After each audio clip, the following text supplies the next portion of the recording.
Welcome to episode 135 of the Alcohol Addiction Podcast. My name is Lee Davey. I'm not an alcoholic. I refuse to be anonymous. I am someone who doesn't drink alcohol, and I spend every waking moment helping other people do the same.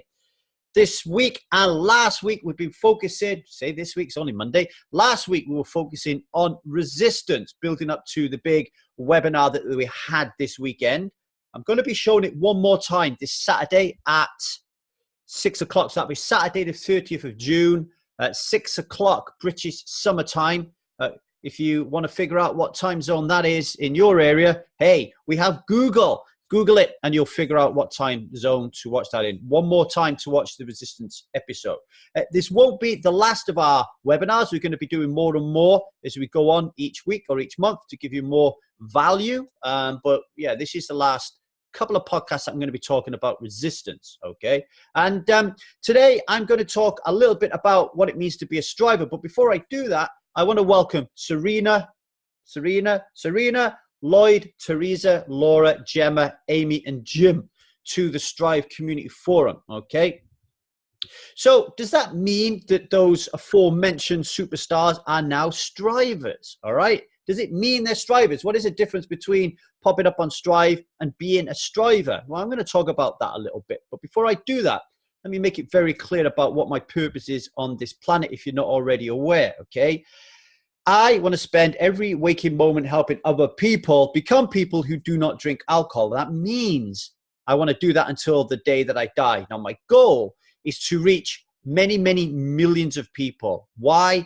Well, because 3.3 million people a year are dying because of this thing, and I want to do my utmost to prevent that from happening or at least reduce that statistic.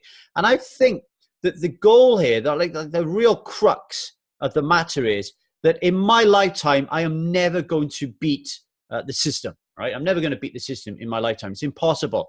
Alcohol, as the lens of alcoholism or the lens of alcohol deemed as being something that's normal and pleasurable will still be there by the time that I die, right? But what I want to do before I die is to give our children a different possibility. So when they look at us as parents, they say, wow, my parents are pretty cool and they do not drink alcohol, right? And because we don't, they will ask us questions and we can start engaging ourselves in the conversations about how difficult it is as teenagers when you are wanting to succumb to peer pressure, and we can have those conversations with them. Rather than being parents who they look at us and go, oh, there's my dad, it's sunny outside and he's going to have 7 pints and come home and roll around on the floor with me. That's what adults do, right? We want to give them a different way.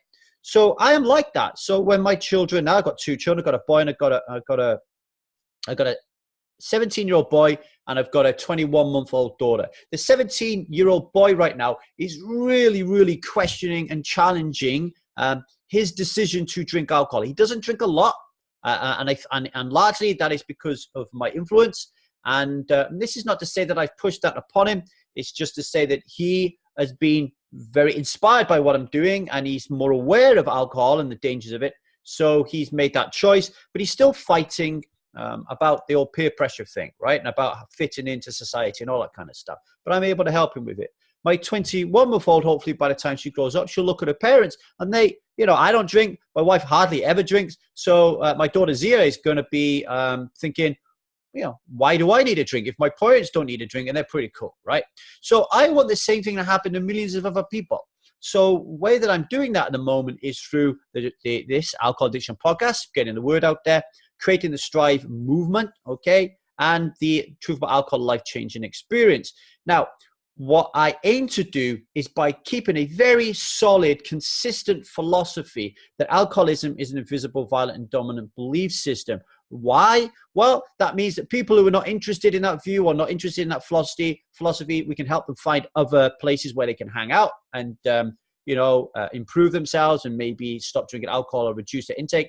And those who do like our voice and do like our brand and do like our message and our philosophy, they're very clear about what it is and they can come and join the Strive movement. Now, there are many different people who come to Strive, right? Many different people come to Strive.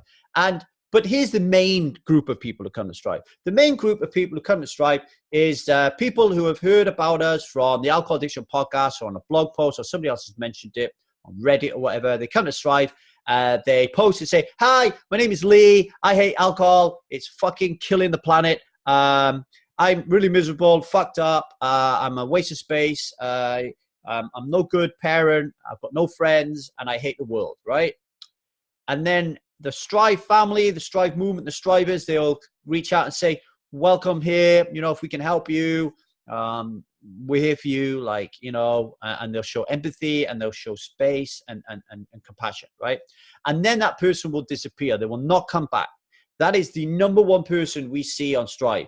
They build up the courage to come onto Strive, and then they leave, okay? And it could be they leave for a variety of different reasons. Maybe they feel uncomfortable about sharing. Maybe they don't like the masculine tone of Strive. Maybe they don't like my vibe. Maybe somebody said something to them when they introduced themselves. But underpinning all of those decisions is resistance, without a shadow of a doubt. Resistance will be saying, don't go posting your private stuff on Strive Community Forum. I'm hearing about Facebook. They stole all your information. It'll come back to haunt you. What if a future employee sees that you're a pisshead? Blah, blah, blah, blah, blah. You don't know these people. Like, how are you ever going to get better on an online forum? And on and on and on and on and on. Okay. So people come to Strive, people disappear. Now, does that mean you're a striver then? Well, of course not, because you've come and you've gone very, very rapidly. So you've not had time to really immerse yourself in the movement. We're like a family here. Strivers are like family.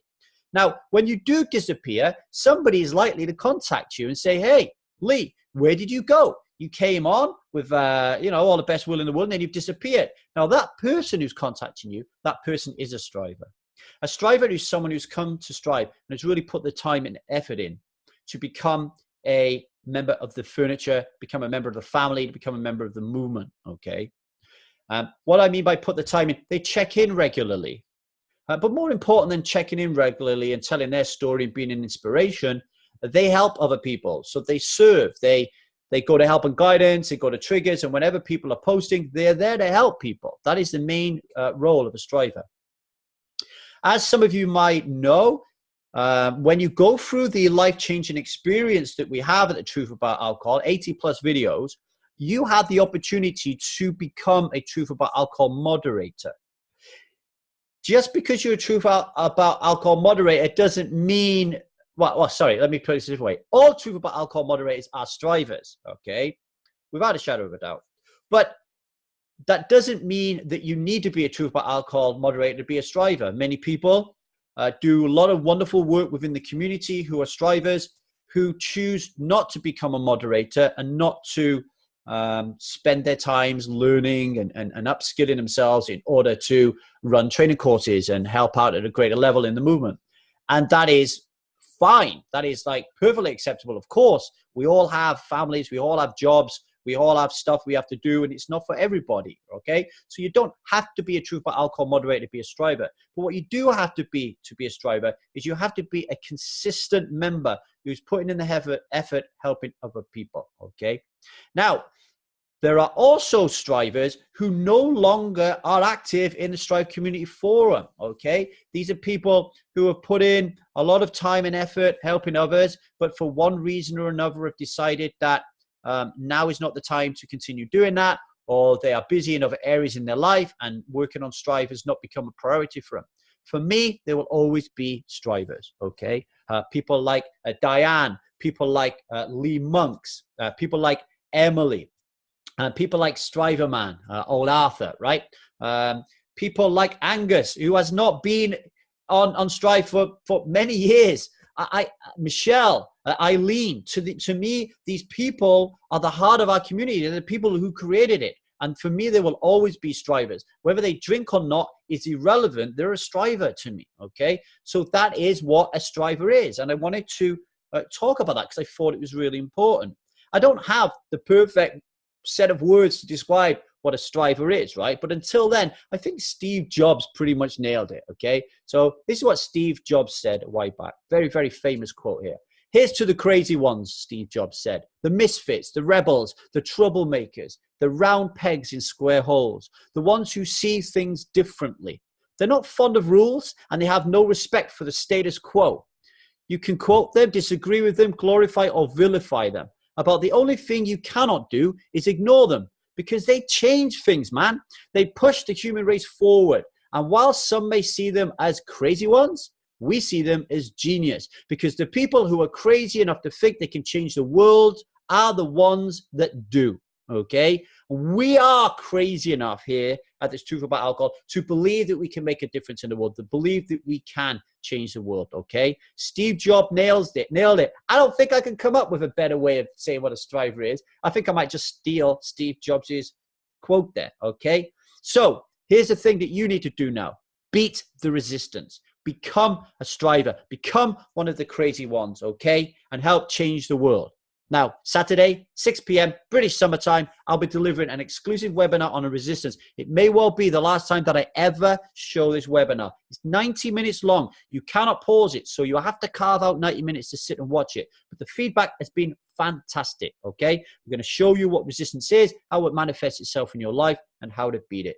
So until then, I'm going to leave you today, okay? Please come and join Strive at www.thetruthaboutalcohol.co.uk, and you'll find yourself being able to opt in there, and you'll be able to get an email that will tell you how to join the Strive Community Forum. Love to see you on there. Until then, I'll say goodbye. This is Lee Davey. I'm not an alcoholic. I refuse to be anonymous. I am someone who doesn't drink alcohol, and I spend every moment of my time helping other people do the same. Until then, take care.